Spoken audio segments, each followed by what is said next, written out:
Ya, halo. Iya, Bang. Ah, Ya, oke, Bang. Pertanyaan pertamanya adalah atas dasar apa nih DPD RI Aceh mengusulkan agar Aceh bisa memberangkatkan calon hajinya ke Arab Saudi, nih, Bang? dasarnya ya seperti yang saya sampaikan di rilis saya, di berita yang tersebar itu, yaitu Undang-Undang Pemerintah Aceh Nomor 11 Tahun 2006, Pasal 16 Ayat 2 huruf E tentang urusan wajib pemerintah Aceh lainnya untuk pelaksanaan keistimewaan. Di situ ada 5, termasuk masalah syariat Islam, masalah pendidikan, kemudian yang terakhir disebutkan penyelenggaraan dan pengelolaan haji sesuai dengan perundang-undangan.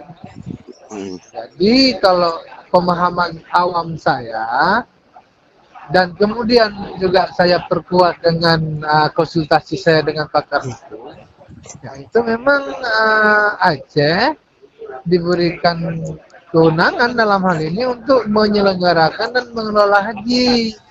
Dan ini sebenarnya bukan satu terobosan ataupun ide baru ataupun lebih-lebih mencari sensasi. Tidak, saya hanya mengingatkan Aceh saja, mengingatkan pemerintah Aceh, mengingatkan masyarakat Aceh, mengingatkan legislatif Aceh bahwasanya ini kita punya peluang. hmm, hmm. Itu saja. Oke, Nah, Bang. Dengan undang-undang dan keistimewaan Aceh dari yang Abang sebutkan barusan, berarti secara khusus sebenarnya Aceh bisa memberangkatkan sendiri jamaahnya tanpa harus menunggu nah, restu dari Kemenag RI. itu semua kan harus ada dasar hukum. Dia kan pasal tersebut. Ini saya ngomong hukum, tapi saya bukan para hukum, tapi semoga nggak salah. Tapi nanti bisa diperkuat dengan keterangan-keterangan pakar hukum. Pasal tersebut itu butuh biasanya pasal-pasal yang tidak ada yang memang seperti itu butuh peraturan pelaksana. Peraturan pelaksana itu, undang-undang itu untuk melaksanakan satu-satu pasal itu umumnya membutuhkan peraturan pelaksananya, baik itu berbentuk peraturan pemerintah PP ataupun yang lainnya, termasuk juga perda, kalau di Aceh namanya kanun. Hmm, Nah, saya momentumnya juga, yang pertama momentum tidak bisa berangkat haji tahun ini, dan itu sudah menjadi keputusan Menteri Agama, walaupun sekarang masih debatable dengan DPR karena memutuskan sendiri tanpa konsultasi DPR. Yang kedua momentumnya adalah kebetulan juga di Aceh sekarang ini sedang dibahas rancangan kanun ataupun raperda tentang haji dan umrah. Bagi saya melihat ini adalah kesempatan untuk kemudian mempertajam pasal tersebut. Oke, Bang Fadil sendiri bersama dengan anggota DPRD dan bersama dengan anggota DPD RI lain asal Aceh yang sekarang di Kedoya, ada Ya, desakan apa nih, Bang, untuk pemerintah pusat agar mengizinkan ini, Bang? uh, ya ini sebenarnya bolanya di kita sendiri, di internal solid, ada kajian sehingga nanti bentuk kajian tersebut baru kemudian kita mencoba untuk berapa ya, menyampaikannya ke pusat. Lah ini loh Pak Presiden, Bu Menteri, Pak Menteri, pasal ini memberikan kewenangan kami dan kami sudah mengkaji begini. Saya rasa prosesnya seperti itu. Tapi Artinya nggak mungkin serta merta datang Pak Menteri ini ada pasal ini tolong, nggak juga. ya, ya. Uh, Oke, dengan begitu berarti DPD RI sendiri kar sekarang ini masih menunggu kanun pembahasan dari nggak DPRA begitu. nggak nggak nggak harus kanun.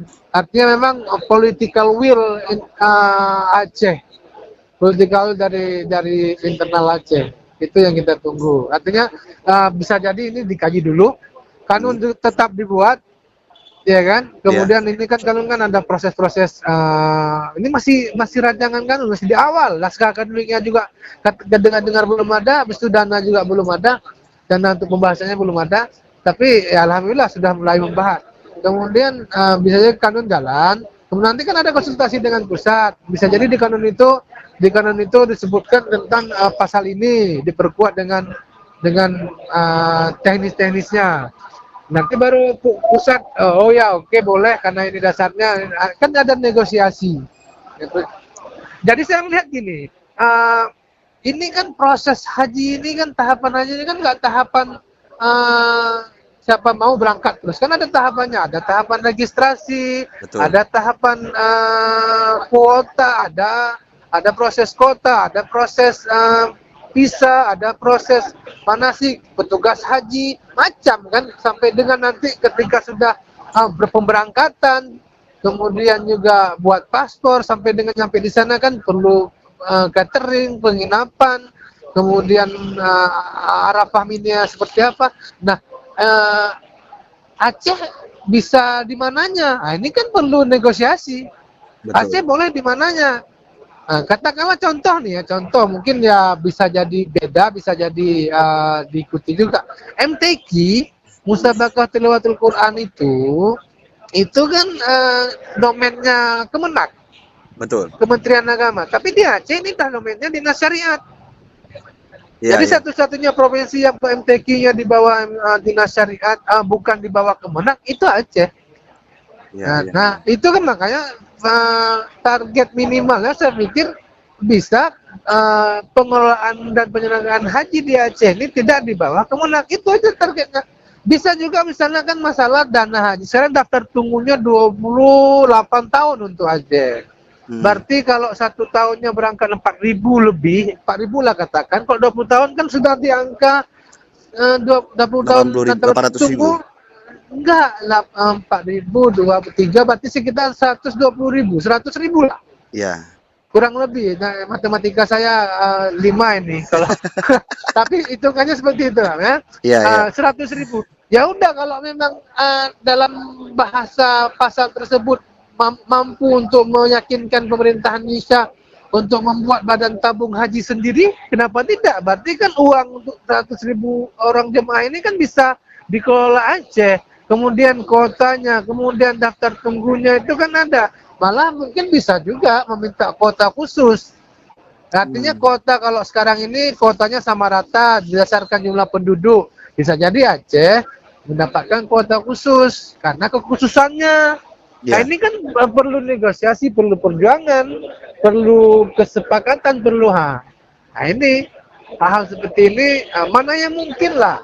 Tapi tentu harus berjuang, nggak kemudian dengan pasal tersebut udah langsung praktek besok ini udah yang nggak jadi nggak bisa ikut Menteri Agama ini kita udah kumpul ayo besok saya mau nego sama Saudi Airlines besok saya mau karena kita nggak seperti itulah. Iya, iya, iya. Semuanya berdasarkan payung-payung hukum yang ada karena Aceh tetap dalam kerangka negara kesatuan Republik Indonesia. Betul. Bang, Ya abang itu. sendiri melihat pesimis, abang pesimis tidak jika memang Enggak. kan sudah dibahas Hah? dan semua tahapan yang tadi kita ceritakan bahwa sudah selesai, mungkinkah jamaah haji Aceh akan berangkat? Bisa. Saya nanya hal yang sama ini ke pakar hukum saya. Maksudnya ke guru saya lah, guru dalam masalah hukum. Saya bilang kalau misalnya dengan kata-kata ini berapa persen kira-kira dari tahapan-tahapan proses haji ini bisa dilakukan Aceh? 100% bisa. Apa kendalanya? Oh, hubungan luar negeri. Karena memang salah satu yang tidak boleh dimiliki oleh Aceh itu yang tetap harus merunduk kepada Indonesia itu dalam undang-undang pemerintah Aceh itu masalah hubungan luar negeri. Selain itu ada 6: pertahanan, keamanan, fisikal, keagama, kemudian juga hubungan luar negeri. Ya bisa aja kalau memang Indonesia mau mendelegasikannya kepada Aceh. Misalnya masalah paspor tetap paspor Indonesia. Pengurusan visa kalau memang mau Indonesia memberikan kepada Aceh kan bisa aja tinggal ngomong ke Arab Saudi. Ini untuk jemaah Aceh tetap ya atas nama Indonesia tapi mereka ngurus sendiri gitu.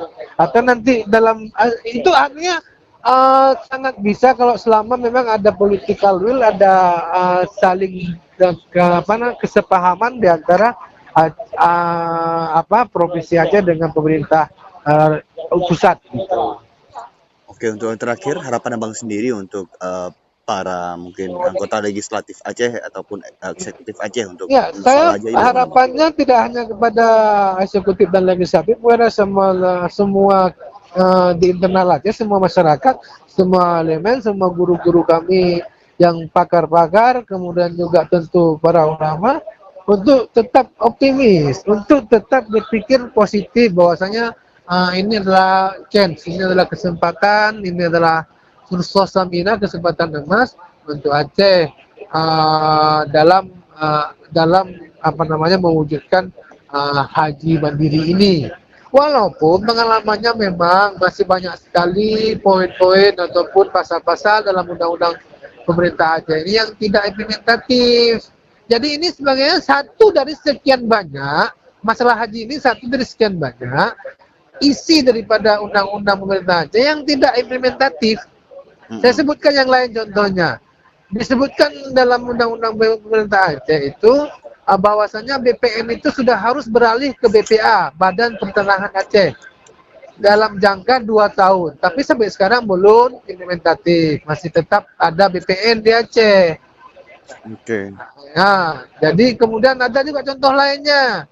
Zakat adalah integrasi zakat pajak sampai sekarang belum selesai. Artinya di Aceh kalau sudah bayar zakat itu menjadi pengurang pajak. Itu secara implementatif masih belum maksimal.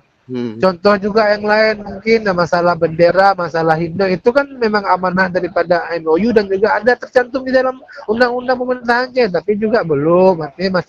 Artinya masih banyak, dan ini saya tambah lagi nih kan gitu. Ada yang berpikir seperti itu. Yang lain aja kau nggak mampu mikir, ini kau tambahkan lagi. Tidak, ini kan masanya memang kalau sudah tercantum di situ ya tinggal kita perjuangkan kalau memang mau. Soal nanti mana yang berhasil, mana yang belum, saya rasa nggak harus berurut. Oh ini dulu, kemudian itu. Enggak. Artinya semua isi MOU Helsinki dan yang 2005 itu yang kemudian tercantum di dalam undang-undang pemerintah Aceh, saya rasa semuanya yang memberikan keputusan dan keistimewaan kepada Aceh itu harus kita perjuangkan, itu aja. Soal berhasil itu urusan belakangan. Iya kan, Allah mengajarkan kita untuk tetap berikhtiar. Ikhtiar wajib, hasil urusan Allah. Maksimalkan ikhtiarmu, insya Allah akan mendapatkan hasil yang sesuai dengan yang kau harapkan, kan gitu. Siap Bang Fadil. Saya cerah, Bang. Siap.